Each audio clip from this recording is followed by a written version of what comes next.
Привет, друзья! С вами Ух ты Кухня! Вы только посмотрите, какая красота у меня получилась из подгулявшего творога и одного яйца. Это же просто сказка, а не булочки. Есть у меня замороженные вишни, будет вкусная начинка.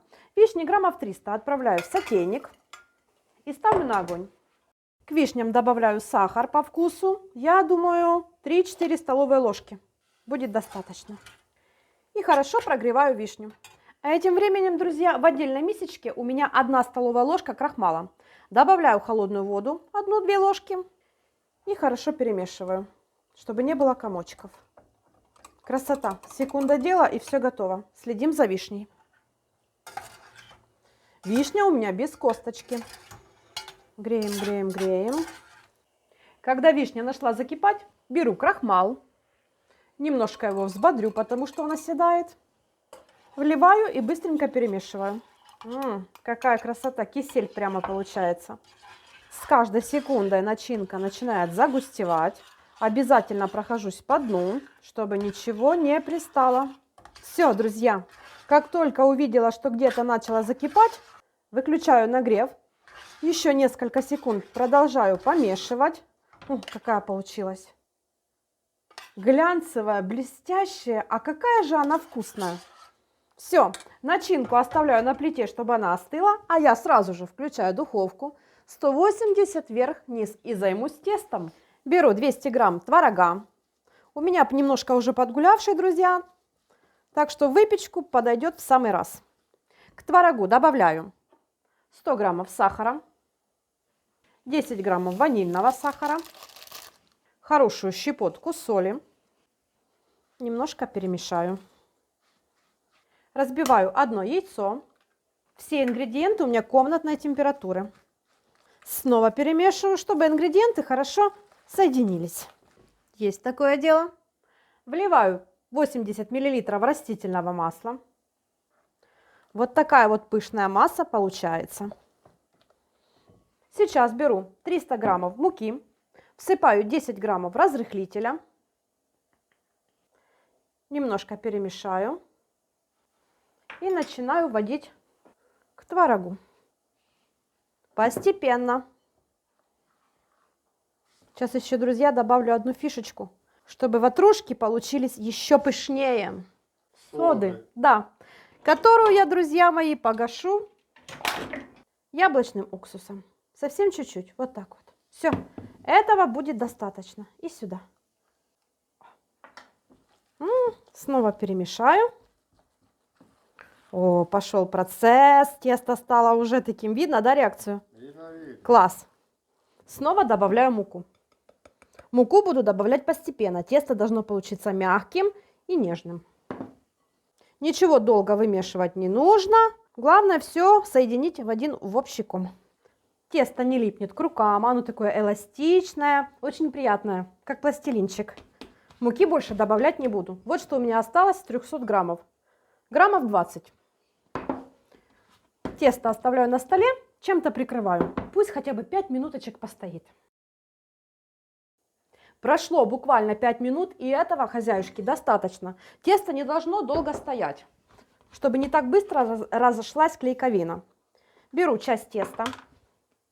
Стол немножко присыпаю мукой из общего количества. Моя чудо-скалка. И раскатываю в пласт. Или в круг, как получится и как удобно.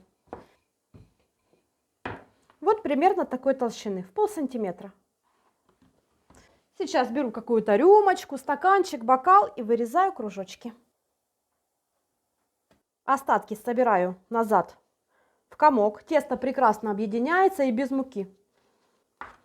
Также делю на части и раскатываю в жгут. И сейчас будем импровизировать нашу ватрушку. А вот так вот, друзья. Все, что лишнее, отрываю, хорошо скрепляю краешки. И вот такая вот ватрушечка у меня получилась.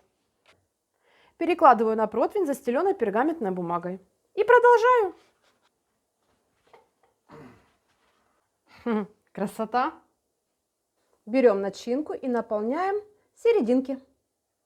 Как думаете, будет вкусно? Будет очень вкусно, друзья, потому что творог и вишня просто идеальное сочетание. Ставьте лайки, друзья, а я все-таки еще штрих от художника. Немножко посыплю маком. Вот что-то мне хочется так. Ставлю эту красоту в разогретую до 180 градусов духовку на 20-25 минут. Пусть себе здесь пекутся красавцы. Так, 180, все. А у нас сегодня полезный вкусный завтрак всего из 2 ингредиентов. Сковородку на огонь, кусочек сливочного масла или столовую ложку растительного масла, что есть, не принципиально. Берем хороший пучок зеленого лука. На подоконнике вырос у меня. Нарезаю. Когда масло немножко растаяло, можно выкладывать лук. И начинаю обжаривать. Когда лучок, ой, как же он пахнет, друзья, на сливочном масле. Когда он уменьшился в объеме, достаточно. Беру яйца, у меня это будет 4 штучки. И быстренько сюда разбиваю. Опа. Солю по вкусу. Добавлю черного молотого перчика. Это, конечно, все по желанию. Прогреваю яйца с луком несколько минут. 2-3 будет достаточно, чтобы получились все-таки сочные, нежные. Ну и все. Вкусный, полезный, белковый завтрак готов. Вы представляете, друзья, сколько здесь полезности? Яйца – это белок, лук – это множество витаминов. О, и пахнет очень вкусно. Согласен. Давай еще раз. Ну, конечно, сынишка сейчас встанет. Также к этому завтраку, друзья, подам оливки. Есть у меня баночка еще с Нового года стоит. И, конечно же, квашеная капуста, чтобы наши животики радовались жизни. Да. Когда я вижу зеленый лук пучками, я понимаю, что пришла весна. Кстати, это быстро, просто, полезно. А как вкусно. Сережка, ну, казалось бы, ну что здесь такого? Друзья, вы только посмотрите, какая красота у меня получилась из подгулявшего творога и одного яйца. Это же просто сказка, а не булочки. Опа! Красота! У меня здесь еще одна тарталеточка получилась. Опа! Когда ватрушки немножко остыли, можно их присыпать сахарной пудрой. Ух, хочется прям их засыпать, но не буду. Вот все-таки какая я молодец. Красотка ты у меня. Скажи, каждое утро, Сережка, это шанс начать жизнь заново.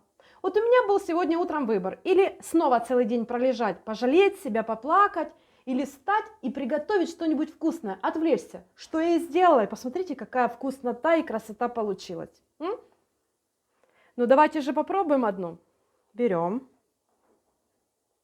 Ой, тесто мягусенькое. Посмотрите, какое в разрезе. Друзья, тесто получилось мягким-мягким, пушистым. Конечно же, сочная вишня дает свою изюминку, а все вместе это просто и вкусно. Даже я могу это есть. Ну а тебе как, понравилось? Весь. Вкусно. Понравилось? Всем приятного аппетита, мирного неба и вкусной еды. И в меру сладко. Сахарку в тесто можно еще или в начинку побольше. Тесто очень классное. Классное тесто, да? Угу. Тебе тесто понравилось? Ты за молоком сходил?